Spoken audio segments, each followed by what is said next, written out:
চিকিৎসা পদ্ধতি কি রয়েছে আইবিএস এর? আইবিএস এর আমার কথা হচ্ছে মেইনলি আমরা যেটা সিম্পটোমেটিক ট্রিটমেন্টটা করে থাকি এবং প্রথমে যেটা আমি বললাম যে যেহেতু there is a relation with brain and gut, so আমার কাছে সাইকোলজিক্যাল একটা স্ট্রেস কাজ করে।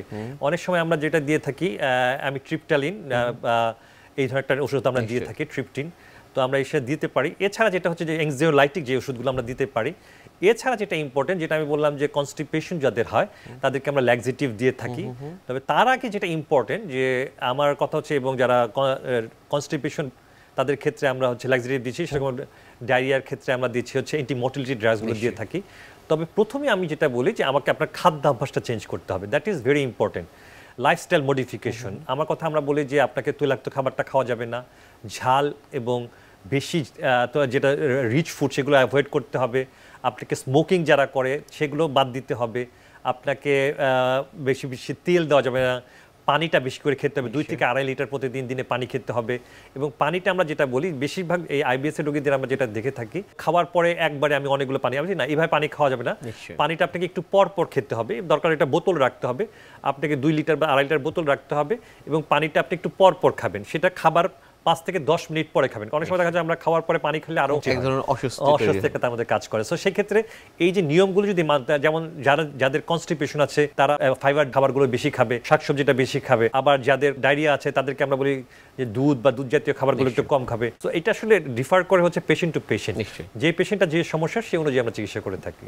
আইবিএস এর এই বিষয়গুলো নিয়ে আপনার কাছ থেকে আমরা আরো জানবো, তবে তার আগে আমাদের এই অনুষ্ঠানের একটি নিয়মিত সেগমেন্ট হচ্ছে বিভিন্ন খাদ্যের পুষ্টি গুণাগুণ সম্পর্কে আমাদের দর্শকদের জানিয়ে দেয়া। প্রিয় দর্শক, দেখছেন স্বাস্থ্য প্রতিদিন। কথা হচ্ছিল খুব গুরুত্বপূর্ণ একটি বিষয় আইবিএস নিয়ে। অনুষ্ঠানের এ পর্যায়ে দেখে নেব বিভিন্ন খাদ্যের পুষ্টি গুণাগুণ সম্পর্কে আমাদের পুষ্টিবিদের কাছ থেকে। সবসময় বলাই হয়ে থাকে আপনি আপনার শরীরের ইন্টারনাল অঙ্গ প্রত্যঙ্গ যেগুলো আছে সেগুলো যদি ভালো রাখতে চান তাহলে অবশ্যই আপনাকে একটি হেলদি ডায়েটারি গাইডলাইন মেনে চলতে হবে। এক একটি অঙ্গকে ভালো রাখার জন্য বেশ কিছু খাবারের বা ডায়েটারি মডিফিকেশন আমরা বলে থাকি। তো সেই ক্ষেত্রে কোলন ভালো রাখার জন্য সবার প্রথমে যদি বলতে হয় প্রচুর পরিমাণে পানি এবং পানি সমৃদ্ধ ফলমূল শাকসবজি গ্রহণ করতে হবে। কেননা কোলন ভালো রাখার জন্য পানি বা জলীয় খাবারের কিন্তু কোনো বিকল্প নেই। সেই জন্য প্রতিদিন 8 থেকে 10 গ্লাস পানি পান করতে হবে। বিভিন্ন ধরনের ফলমূল শাকসবজি, বিশেষ করে সিজনাল ফলমূল শাকসবজি যেগুলো আছে সেগুলোতে কিন্তু পানির পরিমাণ খুব ভালো পরিমাণে থাকে। সেটি শীতকাল হোক বা গ্রীষ্মকাল, যখনই হোক না কেন আপনি চেষ্টা করবেন পানি সমৃদ্ধ ফলমূল শাকসবজি রাখার জন্য। প্রতিদিন যদি একটি করে কচি ডাবের পানি পান করতে পারেন সেটিও কিন্তু আপনার শরীরে পানির চাহিদা পূরণ করার ক্ষেত্রে গুরুত্বপূর্ণ ভূমিকা পালন করবে।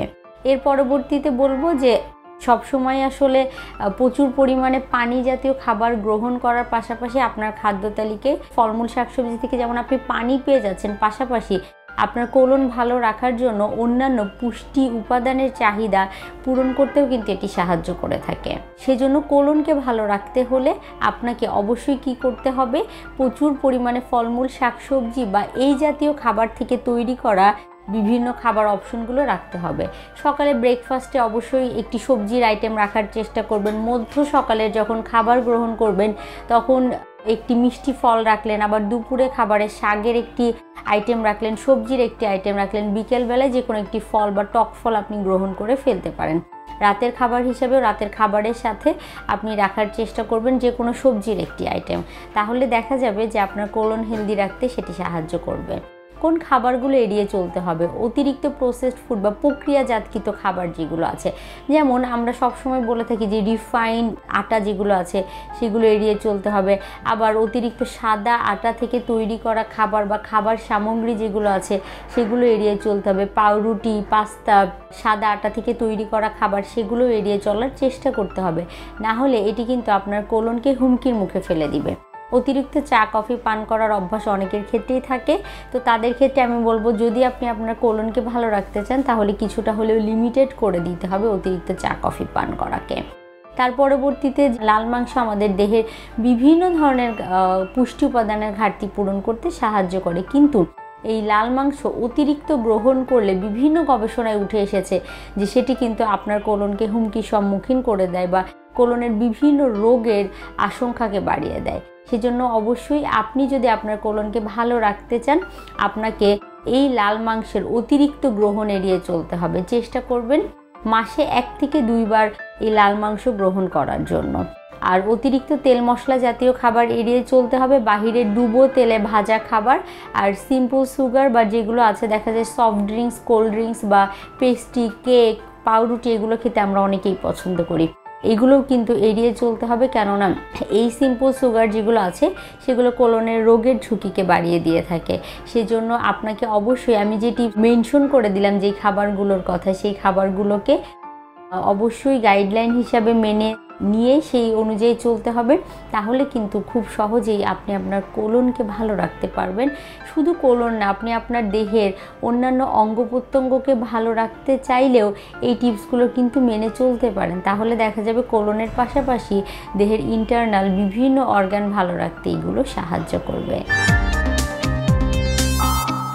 আইবিএস এ যারা রোগী রয়েছেন তাদেরকে আসলে সারা জীবন ওষুধ নির্ভর থাকতে হয় কিনা, এটি অনেকেই আসলে চিকিৎসকের কাছে এসে জানতে চান।